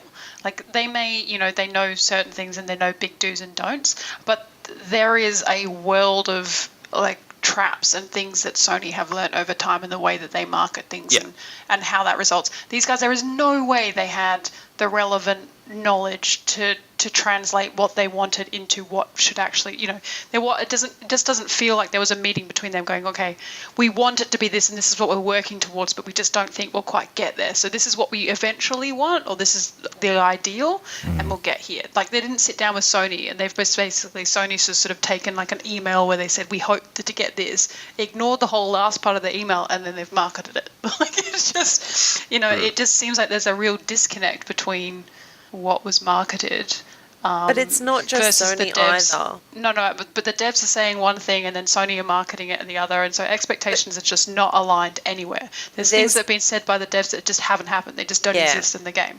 The devs themselves have made promises that aren't even close to being there. Yeah. And so maybe there's, there's an element of this game, I'm going to call it the Fez curse, in that you get to a point where the game, you have to release it. So they get it ready for release and they've made all these compromises, but do you come out of that stage and say, oh, but by the way, it's not this and it's not this and it's not this? Do you want that sort of negative news story? But unfortunately, it's going to be negative anyway because I wanted dinosaurs. That's what I was expecting. I was expecting they need to be see giant animals. I was expecting to, say, whoa, this is so cool. Like the days are really short on this planet. And so nighttime, I expected to be like super intense and difficult to traverse. The gravity is fucking massive. I can't jump properly. That sort of stuff. That's the sort of stuff. There's a lot they could do. But this is the point I was going to get to. So if you remove the hype and you remove all those bits and pieces with the dev talks and you just had the game presented to yourself, what it reminds me a lot of, and ignore the promises and whatnot, is original Minecraft. So alpha level Minecraft. Like very early alpha and beta Minecraft, where they have this platform that you can basically do literally anything with. Like Minecraft, you can make anything. You can explore for tons and tons and tons. This is very similar in that regards. If you removed all the hype, I see a lot of similarities between the two. And I also see a lot of potential with that because you look at how Minecraft has progressed. And that was made by a single man, etc. and so forth. And where it is now. And No Man's Sky has that potential if it's supported properly and has the mod capabilities. And there's mods already out there. And there's going to get more and more. Because it's essentially a single-player game. That's fine. I can see it definitely becoming an actually amazing game, like Minecraft did. Minecraft originally, you got it, you're like, what am I doing? I punched this tree. What did I... there's growling in that cave. I'm going to go hide underground now for the night. Yeah. Oh, look, I got stone. No Man's Sky strike me as very similar like that. There's no tutorials. There's no, like, do this, do this. There's no, like, if you want to do this, go here. It's just figure it out. But in this day and age, can a game afford to wait that long, though? Like, I think that people would have moved on by then. And that's the thing. I agree. If the game made all these promises, like Jan was saying, you go into the game and it's still a great game, but it's not the game that I was expecting to be playing. So does that mean that I'll stick around long enough to see them release, quote-unquote horse armor for the game? Yeah. I don't know. For me, had it not been promoted as a AAA game, had it just been like, there's this indie game, it's called No Man's Sky, it's pretty cool. I reckon it would go the Minecraft route of getting better and better and better and building up a fan base. Because it's been promoted as a AAA, and because it's nowhere near what expectations were there, no matter what those expectations were, like let's face it hasn't delivered on promises. No. It's as simple as that. Doesn't matter which promises, because there's a multitude it hasn't met. Because of that, I don't think its boat will sail very far. I reckon you're going to get a few mods, and it's going to ride that wave, the flavour of the month wave, and then it's basically going to disappear. If it keeps going and keeps going strong, by all means, more power to it. I don't see it. Whereas if it was just a simple indie game, marketed as such, developed as such, and like supported as such, with like, yeah, please mod the shit out of our game, that'd be awesome. Like, make cool things. Then I reckon it would have done a lot better. And it would have been received a lot better. If they don't fall into the same trap Niantic did, where they just stopped communicating about horrible problems when Pokemon Go launched, and engaged with their fan base and communicated what they were working on, suggested that they had a future plan, there's enough now to keep people engaged for a while. And I think people would appreciate that and respond positively to that.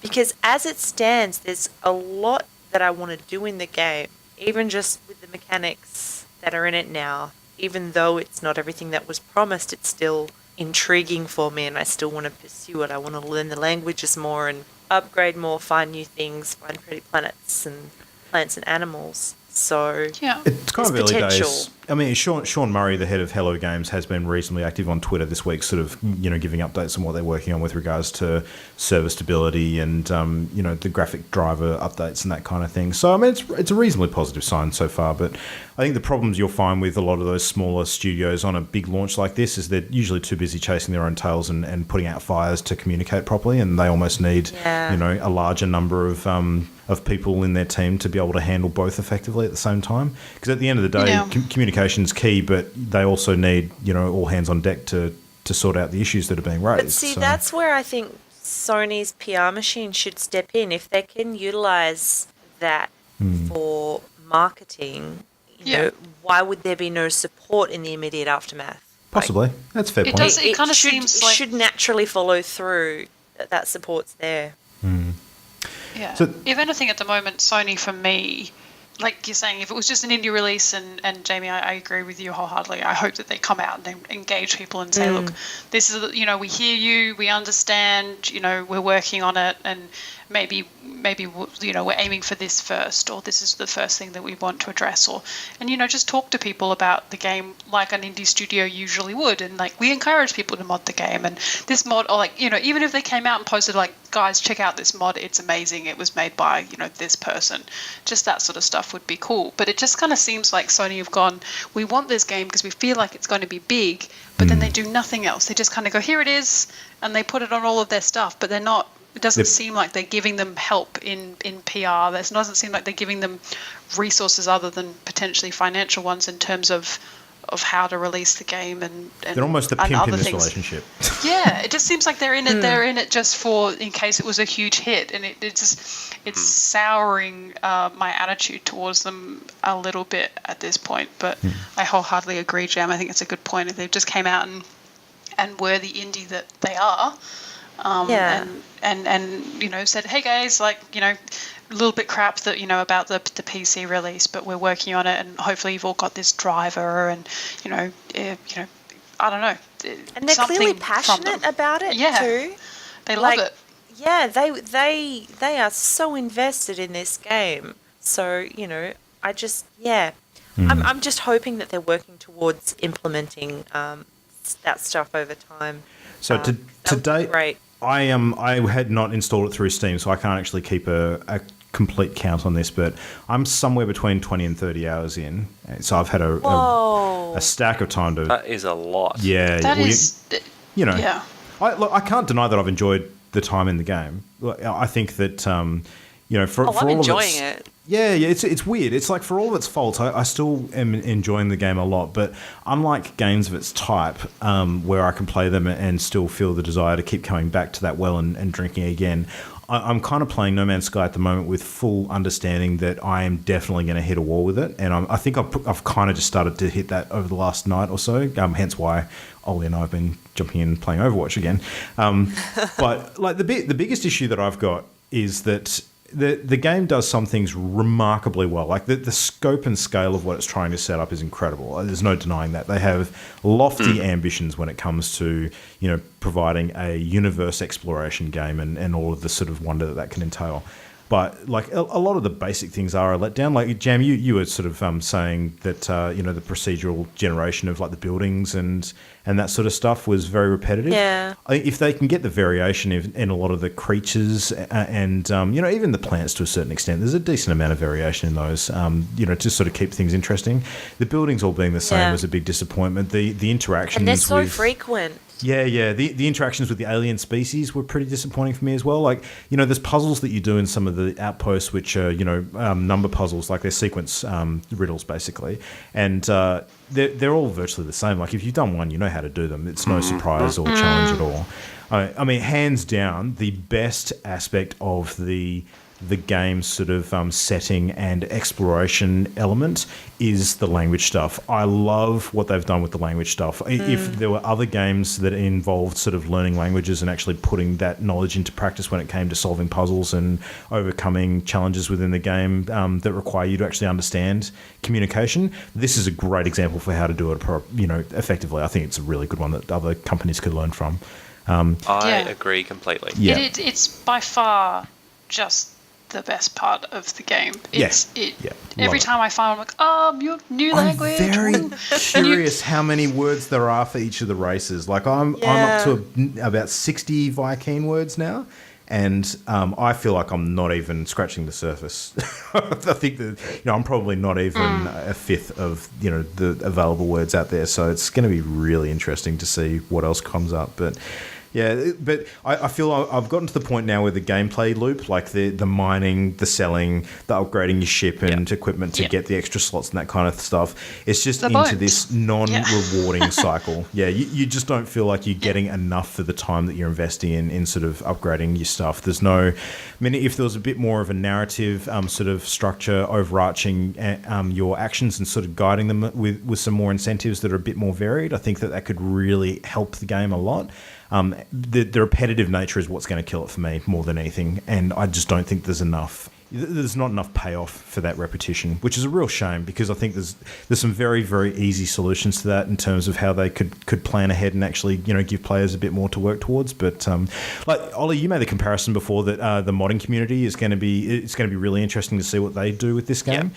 That will sink or swim this game. I think that's a fine position to have, but I almost look at a statement like that similar to how I feel about drinking games when they're board games or card games, that someone sort of says this would make a great drinking game. I often think that if someone says, this game would make a great drinking game, that often to me implies that it's not a great game and that you need to be drunk to be able to enjoy it. So if this is not a great game and you need mods to be able to enjoy it, then that's the same sort of thing for me. So yeah, that was a weird analogy, but it makes sense. Really weird analogy. Just done the final sentence by itself. Yeah. What would be really cool, I'd love to see a mod, and if anyone wants to do this, would be great. If you can come up with some sort of upgrade for my scanner so that when I'm scanning, I'm only scanning for language or I'm only scanning for X. So if I'm in language hunting mode or animal hunting mode or whatever, that it, whatever, I can focus what I'm scanning for, and it'll only come up with things that are language related, or it'll only come up with things that are with the things with the red beam beams sticking out of them. Yeah, but I'd rather be able to scan, like when I'm zooming over a planet and I see a question mark, I'd rather be able to see that question mark is yet another broken down ship, or a monolith, or it's not just a pole in the ground. Exploring? Mimo, you need a scanner that will find you another multi-tool. It would be something you would need to upgrade to. So it would need to, the mod would need to make it challenging for you to get to that level, and it would be like you very quickly get to the level where you can find like shelters, and then the next level up would be what they call space stations. The next thing up, whatever it is, and then the one above that would be the crash ships, and then above that would be the language or whatever. But yeah, if I could work towards building up my tech and having to have enough slots so that my tech was at a level where I could search specifically for something, that would be amazing, and I would work my butt off to get that. Yeah. Do that. That one's free. The next one's 10,000 units. So it kind of seems to me that we're all roughly in alignment in sort of thinking that where the game is good, it's great, but where it's not, it's really not good at all. So the lows are low and the highs are really high, but there's not enough highs, maybe. Still fun. Yeah, it's I'd still like fun, to be able to mod my spaceship though, and visualize, customize. I want a music playing feature like Fallout on the Pip-Boy where you can put different music in. I want to be in space and I want to be freaking Star-Lord playing stuff in a cassette player. That's what I want to do. I would like to be able to go third person. Oh, But yes. then they need to make player models, so that's never going to happen. Oh, that's one thing that I have to say. The game's great, and Ollie's hope that I would enjoy it is I do enjoy it, and it's great. It still has its issues, but I'm enjoying it. But there's one thing that annoys the crap out of me, and that's when I was running. And this sort of the game, because you can't go third person, it becomes more. It's supposed to be immersive. The design of the game is that you're thinking you're exploring space because you're only seeing from the first perspective. When I'm running around and then you press sprint and then you get exhausted, you breathe heavily as an indication that you're exhausted. But it's a man's heavy breathing, and that just kicks me out of it. I'm not that person anymore. I'm not involved in the game. So I just had to mention it, and it's an immersive thing. So it's really simple if you could just choose to begin with being a female or male alien, or just make it kind of a neutral sound, or I don't know how you would do that, but it really, every time it happens, I'm like, oh yeah, I'm playing a game. It just kicks me out of it again. It stops me sort of being involved in the game. But Yep. Yeah, opportunities. You don't always want to hear men heavy breathing all over you when you're playing a video game. I can understand that. That's a little off-putting. Hell, I don't even. Just never. Just generally in life, don't want to hear that. Anyway, so we should wrap up on that note. I think, would we recommend yes, no, maybe 6 to very specific out of people? 10 multi-tool slots. Yep. I would still recommend to people, but pick it up on PS4 if you can. Okay. Cool. All right. Good job, team. Well, that's one we've been waiting on for quite some time. So it almost feels like we've achieved something, kind of putting the review of No Man's Sky to bed. I'm looking forward to jumping in and playing a bit more. But, who knows what the next few weeks is going to be. Journey milestone. Yeah, Journey milestone. I will probably pick it up every now and then and be like, I do feel like going into a spaceship now. It is relaxed enough that It's you can not a do that. game I will go for hours on end. Yeah, exactly. I'm glad it has controller support, because then I can just sit back and get comfy and explore. Yeah. So I'm with Jam. I'll stay for the exploring. On the plus side, Imogen, we've got some legioning to look forward to in the next few weeks. How do you feel about that? And an exam. If my assignment could survive No Man's Sky release, then I'm sure my exam can survive Legion release. We can do this. We got this, team. Yeah, that's all right. It won't be the end of the world of Warcraft, so you'll get through fine. Suck. Just not even. Just no. Yep. Lovely. All right. Well, we'd love to hear our listeners' thoughts on No Man's Sky as well. Tell us what your experience has been. And if you've got any snapshots of particularly fascinating places that you've visited, whether it's the creatures that you've encountered or the landscapes that you've adventured through, pop them on our Twitter feed or drop them on Facebook so you can see us on Twitter at PartyLoadedShow. Facebook, of course, is facebook.com/PartyLoaded. We also use email for those of you who are with the antiquated services still out there. We are mail@partyloaded.com. Get us on all of those places. And I think, should we as a team commit to maybe sharing some of our funky shots that we may have taken as well? I think we've probably got a few between us. I was just looking through them now. I'll try and see if I've still got a photo of V for Vendetta. And I'll pop it up when we release the podcast. Sounds good. So back to exploring, back to gaming, and Back to Overwatch. Back to Overwatch. Oh, well. At least I got something to do while you guys play Overwatch. That's true. Yay. That is true. Cool. All right. Well, I'm keen for watching some overs right now if you're up for it, Ollie. So I could do a round or two. Sounds good. All right. Well, good night, everyone. We'll see you next week. Bye-bye. Bye. Happy adventures. The Party Loaded podcast is a Channel Endgame production. For this and more great gaming content, bookmark channelendgame.com.